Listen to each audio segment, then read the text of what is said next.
Hi friends, welcome to సింహర్ విల్లు channel. ఈరోజు ఆయిల్ లెస్ ఫిష్ ఫ్రైని అయితే చేయడం చూపిస్తానండి. నేనైతే చాలాసార్లు ట్రై చేసాను, చాలా సూపర్గా కుదిరిందండి. అదేంటంటే ఇంట్లో తెచ్చుకున్న తర్వాత అంతా ఒకసారి వండి తినేలేం కదండి. కొన్ని ముక్కలు అయితే ఉంచి నిన్నైతే కర్రీ చేశాను. ఈరోజు ఫ్రై చేయడానికి కొన్ని ముక్కలు అయితే పక్కన పెట్టానండి. చుట్టాలు వచ్చినప్పుడు కూడా మనం కర్రీ చేసినప్పుడు అన్నీ ఒకే కర్రీలా కాకుండా ఈ విధంగా కొంచెం ఫ్రైలాగా కొంచెం కర్రీలాగా ఎలాగో చేస్తుంటాం కదా, అలా చేసేటప్పుడు ఈ విధంగా కూడా ట్రై చేయండి. చాలా అంటే చాలా బాగుంది. కొంచెం ప్రాసెస్ ఎక్కువే, కాలేటప్పుడు కూడా టైం పడుతుంది, కానీ టేస్ట్ మటుకు చాలా బాగుందండి. కానీ ఏ నాన్ వెజ్ కర్రీ అయినా సరే బాగా కుకింగ్ చేసుకుని మాత్రమే తినాలండి. అది అందరికీ తెలిసిన విషయమే. కానీ ఏంటంటే ఈ విధంగా ఆయిల్ లేకుండా కూడా రోటీ స్టాండ్ పెట్టి మనం ట్రై చేసుకుంటే సూపర్గా ఉంటుంది. ఈ టేస్ట్ చూడండి, బాగుంటుంది.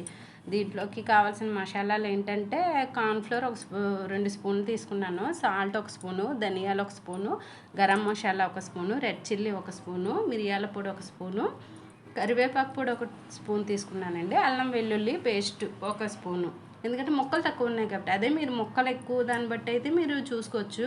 నేను అల్లం వెల్లుల్లి పేస్ట్లోనే కొంచెం పసుపు వేసేసానండి. దానివల్ల ఆడించేటప్పుడే ఆడించి పెట్టుకుంటాను, కొంచెం పసుపు వేసుకొని. ఇందులో వేసుకోలేదు, లేదంటే మీరు కొంచెం పసుపు కూడా వేసుకోవచ్చు.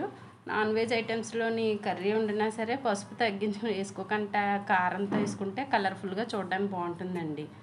ఈ విధంగా అన్నిటిని కలిపి నేను కొంచెం అందులో కొద్దిగా వాటర్ అయితే వేసాను, ముద్ద దీనికి పట్టాలి కాబట్టి. ఇవన్నిటిని ఇలా కలిపి పెట్టుకొని ఒక హాఫ్ అన్ అవర్ అక్కర్లేదండి, పావు గంట అలా పక్కన పెట్టుకొని, టైం లేదు చుట్టాలు వచ్చారు సరిపోవాలి వేయించేసుకోవాలని అనుకుంటే డైరెక్ట్గా చేసేసుకోవచ్చు. కొంతసేపు ఉంటే కనుక కొంచెం అదే ముక్కకు పడుతుంది కదా, ఈ విధంగా కూడా ఒక పావు గంట అలా పక్కన పెట్టి ఉంచుకోవచ్చు. నేను రోటీ స్టాండ్ అయితే డైరెక్ట్గా స్టవ్ మీద అయితే పెట్టానండి. లేదంటే కొంతమంది మా అమ్మగారు వాళ్ళైతే బొగ్గుల పొయ్యి ఉన్నదండి, అమ్మ వాళ్ళ ఇంట్లో, వాళ్ళు బొగ్గుల పొయ్యి మీద అయితే పెట్టారు. అదే ఒక్కొక్కలాగా, ఇప్పుడు మనం అంత బొగ్గుల పొయ్యి మీద చేసేంతది ఉండదు కదండి. దానివల్ల నేనైతే ఈ స్టవ్ మీదే ఇలా పెట్టి కొంచెం వేగనిచ్చి అప్పుడు పైన 1 స్పూన్ 1/2 స్పూన్ తీసుకున్నానండి. మొత్తం అంతా ఒక్కొక్క చుక్క దాని మీద దీని మీద అలా పెట్టి వేయించాను. ఎలాగో నేను ఆయిల్ వేస్తున్నాను కదా అని మీరు ఒక్కొక్క దాని మీద ఒక్కొక్క ఎక్కువ స్పూన్ వేసేసి అలా చేయకండి. ఎందుకంటే స్టవ్లోకి ఆయిల్ అది వెళ్ళిందంటే అది ఒక ఫైర్ లాగా వచ్చేస్తుంది అనమాట. లైట్గా అలా చుక్క అలా అద్దుమి పెట్టి దాన్ని అలా అలా మనం స్పూన్తో చేసామంటే కనుక అన్ని చోట్లకి స్ప్రెడ్ అయ్యి టైం పడుతుంది అనమాట. ఎక్కువ స్పూన్ ఎండా కూడా నేను తీసుకోకుండా చాలా తక్కువ తీసుకున్నాను, చూసారా. ఈ ఫ్లేవర్ కూడా చాలా టేస్ట్, ఫ్లేవర్, స్మెల్ అంతా భలే వెరైటీగా అనిపించిందండి. కొంచెం ఎలా ఉందంటే నాన్ వెజ్లోనే చికెన్ ఉంటుంది కదండి, మనం ఇంటికాడ పెంచుకునే చికెన్ని కాల్చుస్తాం కదా, ఆ ఫ్లేవర్ కూడా ఏంటంటే నాకు ఆ ఫ్లేవర్లో వచ్చి చాలా టేస్ట్ భలే వెరైటీగా అనిపించిందండి. ఇప్పుడు కాదు, ఇప్పటికే ఎన్నిసార్లు ఒక 5 టైమ్స్ 10 టైమ్స్ అయినా చేశానండి. మీకు స్ట్రైట్నర్ చూస్తే తెలిసిపోద్ది. నాన్ వెజ్కి ఒకటి పెట్టుకున్నాను, అదే రోటీకి ఒకటి పెట్టుకున్నాను అనమాట. దానికి సపరేట్గా వాడుకుందామని.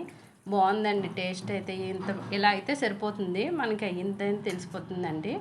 లేదు నేను కొంచెం తొందర ఎక్కువ కాబట్టి ఇలా కాల్స్తున్నప్పుడే చిన్న ముక్క నేను విరిపి కూడా టేస్ట్ చేశాను, అయ్యిందా లేదా అని. ఎందుకంటే నాన్ వెజ్ చాలా కేరింగ్గా ఉండాలండి. ఈ ఫ్రైకి నేను పప్పులో ఈ ఫ్రై చాలా బాగుంటుందని పప్పు మామిడికాయ అయితే వండానండి. టేస్ట్ అయితే సూపర్గా వచ్చింది. ఎవరైనా వండుతారు పప్పు మామిడికాయ, కానీ మా చెట్టుకి మాకు ఇక్కడ ఒక చెట్టు ఉందండి స్థలంలోని. ఈ 2 కాయలు అయితే కోసి తీసుకొచ్చాను.